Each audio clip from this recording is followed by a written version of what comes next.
Good morning and Merry Christmas Eve. Welcome back to KJ's channel,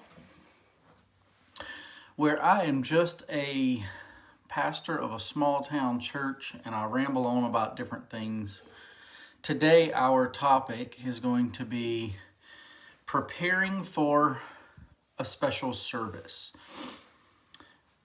The life of a pastor in a small church, and I hate to use the word small because most of the time in church world, small is anything less than 200. In all reality, we are a tiny church. Think 50 or less, and that is quite a few of the churches in rural areas. In churches like that, pastors do a lot, and I'm talking the multiple different things that need to happen in order to make the church continue. You just don't have the people and volunteers to do all of the different things. So the way I tend to think of it is like farmers. When you have a farmer, a regular family farm, the farmer needs to be able to understand agriculture, obviously. That's the big thing. But in order for his farm to be successful, he can't send out everything that goes wrong. So he also needs to know a little bit about mechanicking. He also needs to know a little bit about electricity. He needs to know a little bit about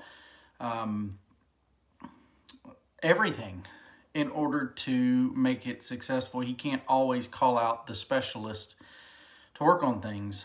He doesn't have the time to do that because everything in farming is one thing right after the other. But he also, you won't be able to make money if you do that.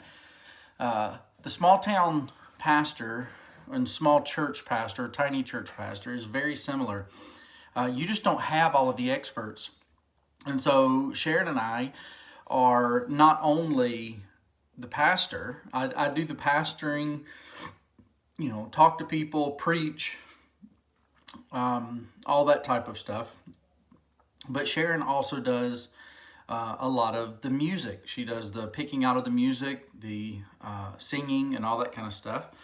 I do tech work and sound work. We also clean the church.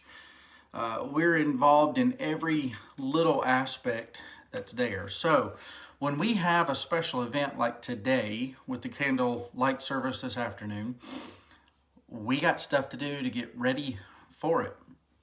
And so that will be the focus of today's video. What do we gotta do? Before I ever got to my running, just got a message from somebody asking about our service. This is somebody who lives way far away from the church in Garfield County. They live almost 50 miles from town. And was asking about our candlelight service. We promote on social media. We try and let everybody know, but you work in ministry or anything where you have to communicate, you know that you can over-communicate and people still not hear it. So I don't get upset with things like that. And so yeah, already handling stuff for tonight. So I was downstairs running on the treadmill and it quit. But because it's a busy day, I don't have time to diagnose what's wrong with it. So I just don't get to run today. One reality of serving where I serve is that it's really hard to make plans.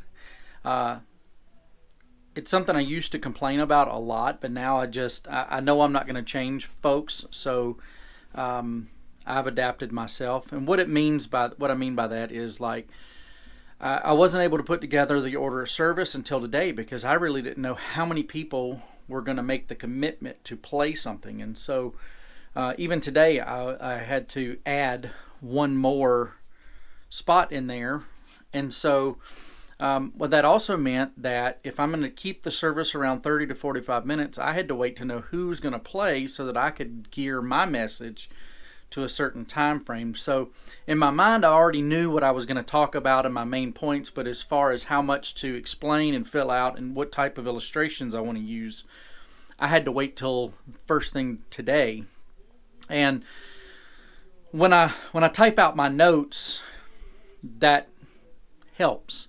So again, the sermon was pretty much already done. I just needed to know how to package it so that tonight it fits in the service. I am a big believer in respecting people's time. They're going to come that far. Some people drive 50 miles or, and it's dirt roads to get to church. I'm not going to waste their time. I want to provide a worshipful and good experience for them while they're at church. But at the same time, I recognize that they need to get back home because tomorrow is Christmas Day and there's still other things to do. So what we'll do is we'll do about 30 to 40 minutes, and that'll allow a little bit of visitation afterwards. And then they can get back home. So our service is going to be at 5 because it gets dark here at 4:30. So we'll do it at 5. That means that by 6 o'clock they can be heading back to home, whatever events they might need to do Christmas Eve, and then be prepared for Christmas morning. So that's what I'm doing first thing this morning. It is about 10:30 now. Sharon is cleaning up the boys' rooms so that we have room to put our Christmas. And then this afternoon we're going to go down to the church and start preparing all that stuff. So Sharon will have to put the PowerPoint in and make sure all of the verses are correct. We're going to have to check sound system and make sure that's all working correctly. We're going to need to run through a couple of the songs. I need to get out the candles and make sure they're clean and prepared. Make sure the wicks are the right size. And then I need to get them set out and get the church, make sure the church is organized and ready to go. So there's a lot more involved to pastoring in a small church than a lot of people think. Here we are, it's about 2 o'clock, getting to the church building so that we can check everything that we need to check, get everything put together. Oh yeah, big candle. I love them every day. Christmas tree. That's definitely big enough. Should've brought that up. Jeremiah's playing the piano so that we can test it out. Sharon's working on candles, and she will have to set up her computer for all of the live stream. Make sure doors are unlocked. I did forget my computer, but I think I can print off the bulletin. When Julie gets here, I can really tune the piano because it needs to be tuned for her playing. We're still here. I think we've got everything set up. We're waiting for the musicians to get here to make sure they can do their thing properly. But Sharon has the setup for the live stream. It's not beautiful, but it works. It works.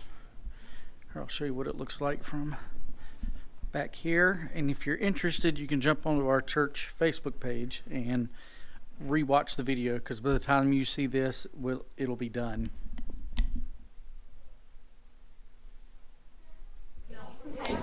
It's all done. Get a chance, go look at our church's Facebook page. You can see the service. It was very, very good. Very, very good. So now we are going to go home and crash.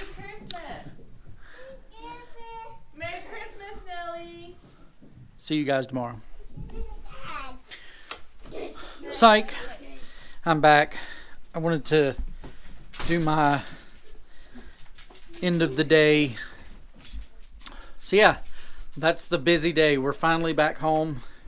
It's almost 6:30 after seeing everybody and getting things closed up, and now we'll get ready to do our Christmas Eve nighttime rituals here. There's always a sense of apprehension. You put all that work into something and you hope people will show up, and we've had a couple years where we've had lots of people. Like this year we had 60 people, I think. But most of our years we have a smaller crowd. Either way, it's worth the effort that we put into it, and we had a really good time tonight. So here are my stats, and we'll see you later.